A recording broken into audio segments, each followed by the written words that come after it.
E essa doutrina espírita, então, que prega para nós essa tríade, Deus, Espírito e Matéria, está assentada ou distribuída, ou apoiada ou alicerçada em 5 pontos, em 5 princípios, em 5 fundamentos. E o primeiro deles, naturalmente, é a existência de Deus. O Livro dos Espíritos é inaugurado com essa pergunta sobre Deus. O que é Deus? Allan Kardec tinha a percepção exata de que Deus não poderia e não deveria ser alguém. Tinha que ser algo. Tinha que ser algo fora de qualquer conjuntura corporal. Então ele indaga não a respeito de quem é Deus, já que até a chegada do Espiritismo, as teologias dominantes falavam que Deus era um velho, um macróbio, um ancião de barbas longas e brancas, assentado em toda a eternidade num trono de paralisias, tendo à sua direita os anjos, os arcanjos, os querubins, os serafins, gozando o esplendor da vida celestial. E à sua esquerda os réprobos, os infernos, as hienas, os satanases. E Deus compartilhando essa dupla tragédia. De um lado, os espíritos luminosos que não faziam nada a eternidade inteira. E do outro lado, aqueles que fizeram tanta tolice, que não encontraram o coração do Pai disposto a perdoá-los, e os condenou eternamente a uma geena abissal, a um inferno, que apesar de queimá-los, não os consumia jamais. Então Deus era um sádico, e ao mesmo tempo um masoquista, porque ter criado aqueles seres infelizes da sua esquerda, e tê-los visto chafurdar-se para as ações infernais, satânicas, demoníacas, era uma falha dele, o Criador. E ao mesmo tempo era tragédia, porque os anjos, arcanjos, serafins, querubins passariam a eternidade inteira tocando flautas e comendo frutos. E Deus, preguiçosamente, assentado entre essas duas realidades infelizes.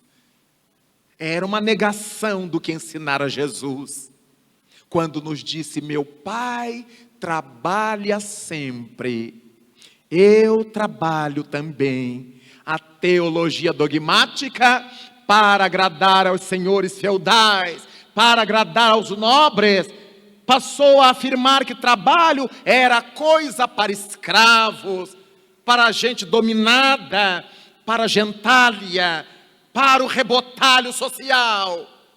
Então os nobres não trabalhavam, porque isso era coisa para o poviléu. Vejamos que começam as distorções entre a interpretação espírita, que nos traz a lei do trabalho como lei divina, e as ideias teológicas e teocráticas, que afirmavam que o trabalho era coisa para gente menor. A primeira questão de O Livro dos Espíritos, portanto, nos fala de Deus. A existência de Deus é o fundamento de todos os demais fundamentos. Se o Espiritismo parasse aí, teria na ideia de Deus todos os seus fundamentos implícitos. Porque fora de Deus, nada. Fora de Deus, coisa nenhuma. E desse modo, o Espiritismo nos veio apresentar uma ideia de Deus capaz de atender às ansiedades de todas as religiões e de todas as ciências. Uma vez que Todas as religiões se referem a Deus como o Criador do universo. O Espiritismo também. Apenas para atender à lógica da filosofia espírita, o Criador do universo teria que ser um Criador não criado, pela necessidade do raciocínio humano, para que a gente não enlouqueça.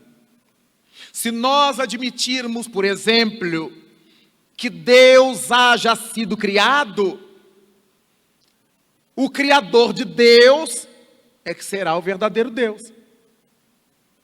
Mas quem foi que criou o Criador de Deus?